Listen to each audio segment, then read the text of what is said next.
సుమన్ టీవీలో మీ business promotions కోసం ఈ కింది నెంబర్ను సంప్రదించగలరు.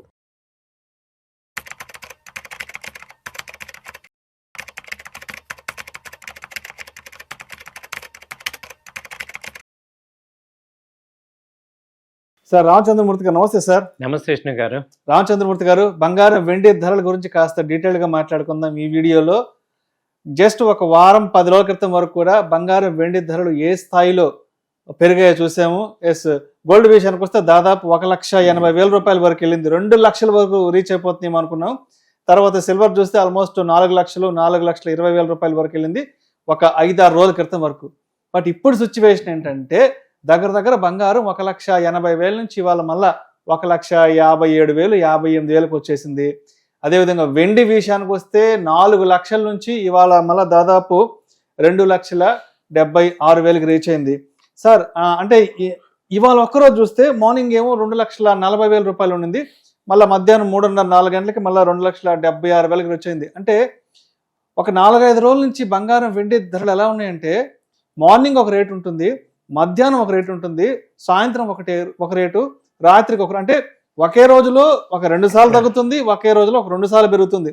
అంటే మామూలుగా ఎప్పుడైనా మనం బంగారం వెండి ధరల గురించి ఒక 24 అవర్స్ టైం డ్యూరేషన్ తో మనం చూసుకునే వాళ్ళం ఒకప్పుడు. అంటే నిన్నింత రేపింత ఇల్లున్న అన్నట్టుగా మాట్లాడుకున్నాం.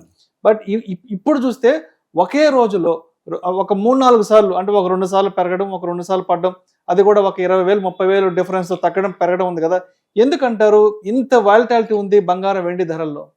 చాలా మంచి క్వశ్చన్ అడిగారు సార్. యాక్చువల్గా ఏంటంటే బంగారం వెండి ధరలో చూసుకుంటే ఇప్పుడు అన్బేరబుల్ స్టేజ్కి వెళ్ళిపోయినాయి. లాస్ట్ 3 మంత్స్ నుంచి కూడా ఏంటంటే అంత వరల్డ్ మార్కెట్లో అంతా కూడా యుద్ధాలు ఈ గోల్లో ఉండటం వల్ల ఏమైంది, యాక్చువల్గా ఇంటర్నేషనల్గా $2,500 ఉండాల్సిన ఔన్స్ గోల్డ్ ఇవాళ 5,500కి వెళ్ళిపోయింది. మొన్న శుక్రవారం పీక్ హైకి వెళ్ళిపోయింది, almost all time high.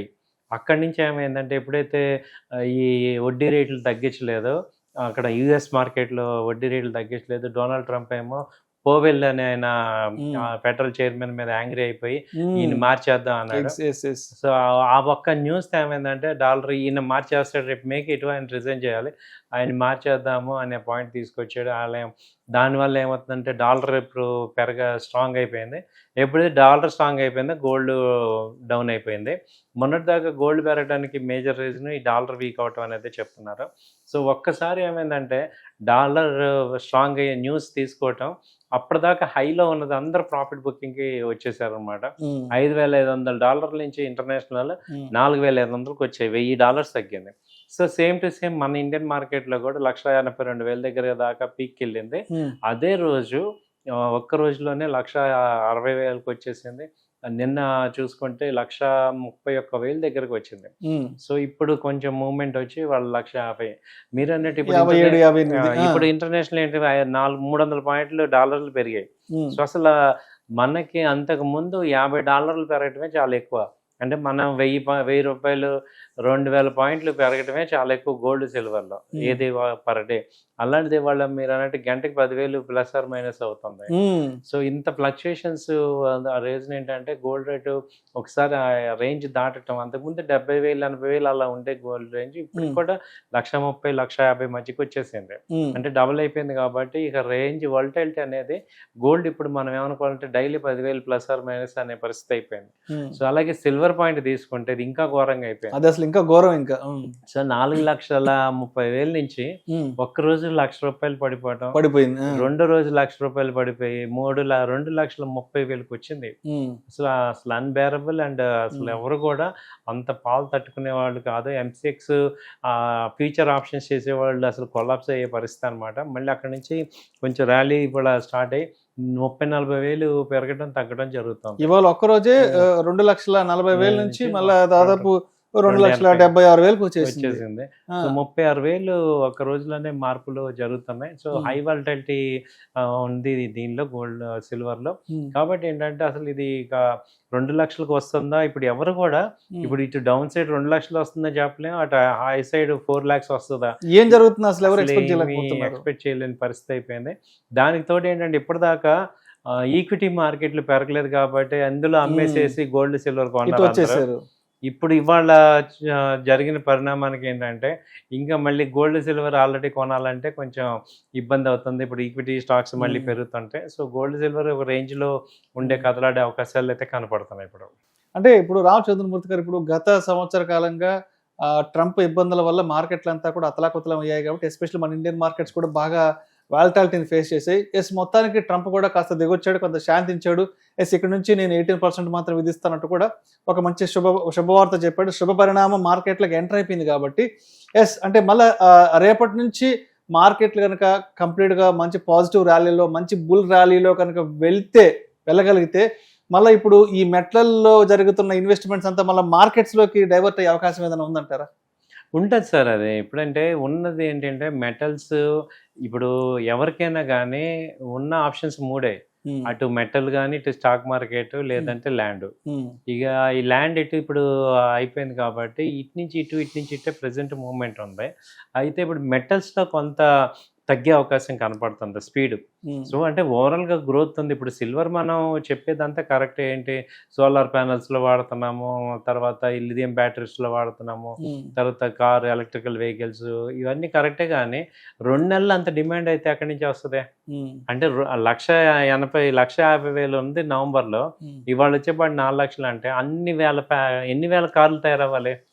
So అంటే ఇది సస్టైన్ డిమాండ్ ఉంటే రోజు కొంత గ్రో అవుతుంటే అది నిలబడుతుంది.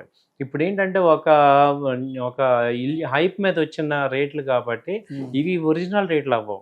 సో ఇవేంటంటే కొంత హైప్ క్రియేట్ అయ్యాక నార్మల్ రేట్లకు వచ్చి అక్కడి నుంచి గ్రోత్ వస్తుంది అనమాట దేనిలో అయినా. సో అలా ఇప్పుడు ఏమవుతుందంటే ఈ మార్కెట్లో ఒరిజినల్ రేట్ అనేది ఇప్పుడు డిరైవ్ అవుతుంది సిల్వర్ కానీ గోల్డ్ కానీ, దాన్ని బేస్ చేసుకుని. ఎందుకంటే మేజర్గా వీక్ హ్యాండ్స్ అందరూ కూడా ఇక మార్కెట్లో అక్కడక్కడ డబ్బులు తెచ్చి ట్రేడ్ చేసే వాళ్ళందరూ ఇక పారిపోతున్నారు. అందరూ కూడా అయిపోయారు అనమాట. ఆ హైప్ని దెబ్బతింటాం కదా. ఎందుకంటే హై రేట్లో కొన్నాళ్ళు ఇప్పటికీ చాలా మంది 4 లక్షలు, 3 లక్షల నుంచి చాలా మందికి బయింగ్ స్టార్ట్ చేశారు. యాక్చువల్గా ఆ రేట్ చాలా హై అని మనకు తెలుసు, కానీ బాగా వచ్చేసింది రేట్. ఆ ఊపు అలా వస్తుంది అనమాట. సో ఇప్పుడు ఇది 2,50,000కి వచ్చింది కాబట్టి ఇప్పుడు ఇది ఎక్కడ ఉంటుంది ఏంటి అనేది ఒక 4-5 రోజులు, ఒక 1 వీక్ ఆగితే గానీ దీని డైరెక్షన్ తెలియదు. సో ప్రెసెంట్ ఇక్కడ కన్సల్టేట్ అవుతుంటది 2.30 నుంచి 2.70 మధ్యలో కన్సల్టేట్ అవుతూ ఉంటది. సో అలా చేసుకోవచ్చు. అంటే ఇప్పుడు సిచ్యువేషన్ ఎలా ఉందంటే, ఇప్పుడు మనం ఈ వీడియో షూట్ చేస్తున్నప్పుడు మాట్లాడుకున్న రేట్లు ఒక విధంగా ఉంటాయి.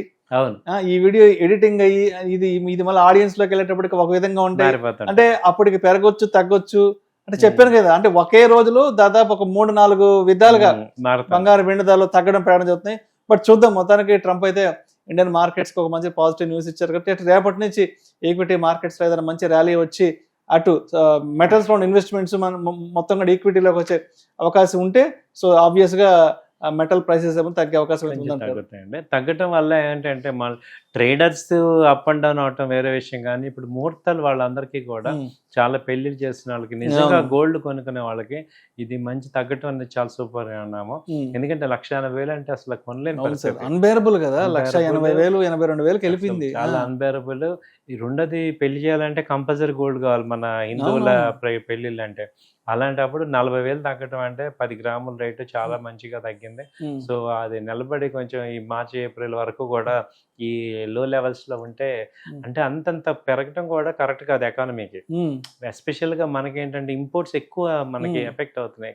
కరెంట్ అకౌంట్ డెఫిసిట్ ఎక్కువ అవుతుంది, రూపీ ఇంప్రూవ్ అవుతుంది. సో గోల్డ్ అంత ఎక్కువ పెరగటం ఇండియాకి మంచిది కాదు. అంటే ఒక కామన్ మ్యాన్ ఒక వస్తువు కొనలేని విధంగా వెళ్ళలేకపోవడం అనేది అది కరెక్ట్ కాదు ఎకానమీకి.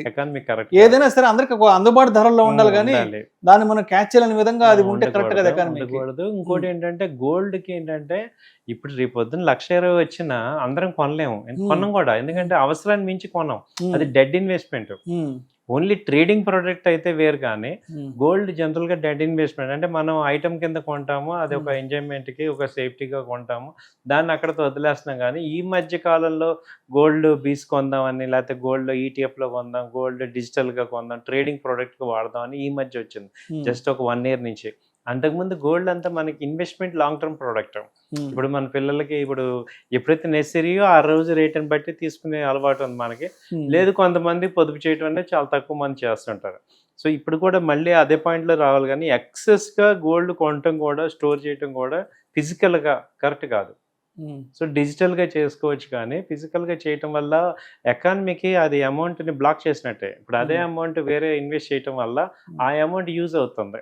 సో ఎవరైతే ఇన్వెస్ట్ చేయదలుచుకున్నారో వాళ్ళు డిజిటల్ చేయటం అనేది బెటర్. ఎందుకంటే మంచి ఆర్నమెంట్స్ ఇప్పుడు లేటెస్ట్ ఫ్యాషన్స్ వస్తాయి. సో అవసరమైనప్పుడు కొనుక్కోవచ్చు. సో అది right sir. Thank you sir. Thank you sir.